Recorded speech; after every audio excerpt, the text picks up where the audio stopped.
Good morning, everyone. Our topic for today is all about customs of the Tagalog from the book of Juan de Plasencia. I am Sheila Piñones. Then without further ado, let's begin. Juan de Plasencia was a Spanish friar of the Franciscan order. He was among the first group of Franciscan missionaries who arrived in the Philippines on July 2, 1578. He was tasked by the King of Spain to document the customs and traditions of colonized natives based on arguably his own observations and judgments. He spent most of his missionary life in the Philippines, where he founded numerous towns in Luzon and authored several religious and linguistics books. Most notably the Doctrina Christiana, Christian Doctrine, the first book ever printed in the Philippines. Customs of the Philippines during the early 16th and 17th centuries, they appeared initially in Blair and Robertson's 55 volumes, The Philippines Islands 1903, and in the Philippines Journal of Science 1958. The customs of the Tagalogs mainly focuses on the government, administrations of justice, slaves, inheritance, and dowries. Juan de Plasencia mentioned in his account that every barangay, a tribal gathering consists of 30 to 100 families together with their slaves, have their own datu at the top of the social status, who governed the people and was the captain in their wars, followed by the maharlikas, commoners, and slaves. Plasencia described how children were divided between the married maharlika and the slave. It is also called namamahay or sagigili. Plasencia also noted the dowry system that was practiced by the native Tagalogs.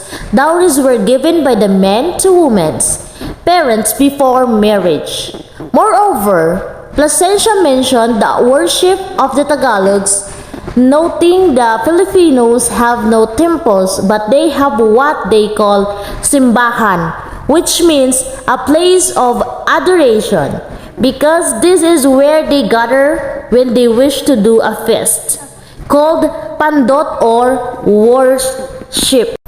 He also mentioned that Filipinos worship idols, and one of them is what they call bathala, which signifies all-powerful or maker of all things.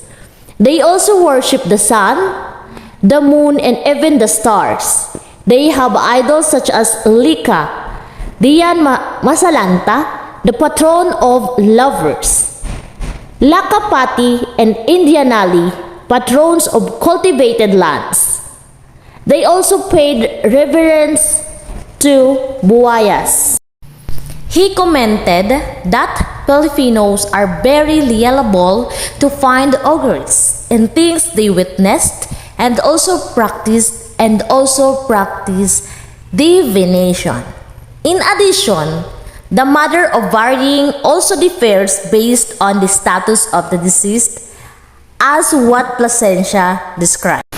They also have distinctions among the priests of the devils, such as Katalunan, Sonat, Mangaguay, Manyisalat, Mankukulam, Hukluban, Silagan, Magtatagal, Osyan, Manggagayuma, Pangatahuhan.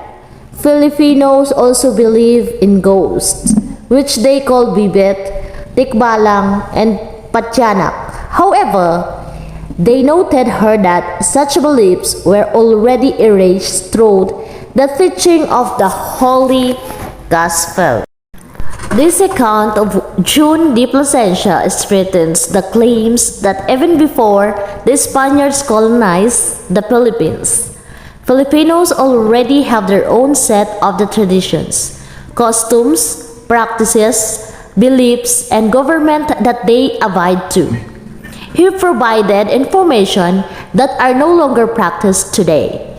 Even now, it is noticeable that some of the practices during the 16th century are still practiced by some ethnic groups here in the Philippines.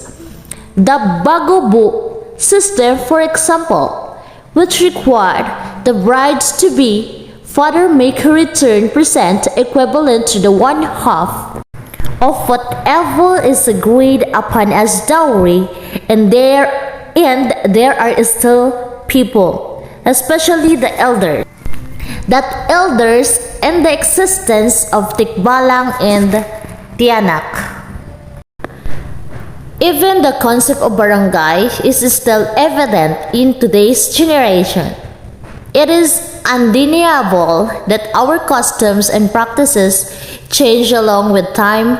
However, there are still fragments of our past that remain and will continue to remind us of our origin.